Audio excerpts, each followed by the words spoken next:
Hey guys, আমি জাহিদুল ইসলাম। আবারও নতুন একটা ভিডিও নিয়ে চলে আসলাম। সো বেশি দেরি না করে শুরু করা যাক।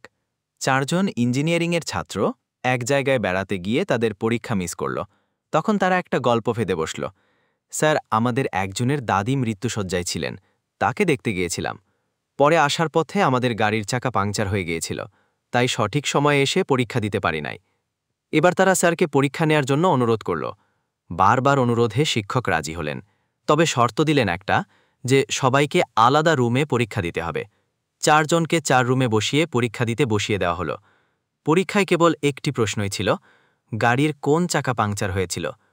শিক্ষকের সাথে মিথ্যা বলো না, কারণ তিনিও একসময় ছাত্র ছিলেন। ছোট গল্প, দিয়াশালাই। ৩ জন অপরাধীকে ৪ বছরের কারাবাসের শাস্তি দেওয়া হয়েছে। বিচারক তাদের প্রতি সদয় হয়ে তাদের একটা সুযোগ করে দিলেন। তাদেরকে বললেন, জেলখানায় সময় কাটানোর জন্য তারা চাইলে সঙ্গে কিছু নিতে পারবে। প্রথম অপরাধী সঙ্গে নিল একটা খাতা আর কলম, দ্বিতীয়জন সঙ্গে নিল একটা রেডিও, আর তৃতীয়জন নিল বিশাল এক বাক্স সিগারেট। ৫ বছর পর প্রথমজন যখন বেরিয়ে এলো, তখন দেখা গেল জেলখানায় তার সময় ভালোই কেটেছে। জেলের জীবন নিয়ে সে একটা উপন্যাস লিখে ফেলেছে। দ্বিতীয়জনও বেশ ভালো সময় পার করেছে। জেলখানায় রেডিওতে গান শুনে তার চমৎকার সময় কেটেছে। তৃতীয়জন বেরিয়ে এলো বৃদ্ধাস্ত অবস্থায়, চুল উস্কো খুস্কো, উন্মাদ প্রায়। বাক্স ভর্তি সিগারেট হাতে নিয়ে সে কাতর স্বরে বলল, কারো কাছে একটা দিয়াশালাই হবে? ছোট গল্প, ক্রেডিট কার্ড। জেলখানায় নতুন কয়েদি এসেছে।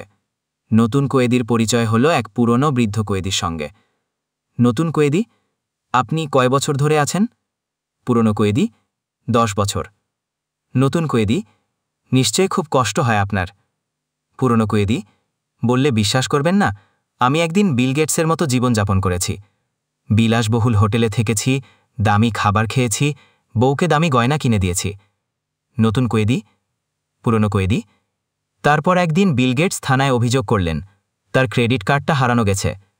ফটাফট লাইক, কমেন্ট, শেয়ার করুন। নতুন নতুন ভিডিও পেতে চ্যানেলটি সাবস্ক্রাইব করুন।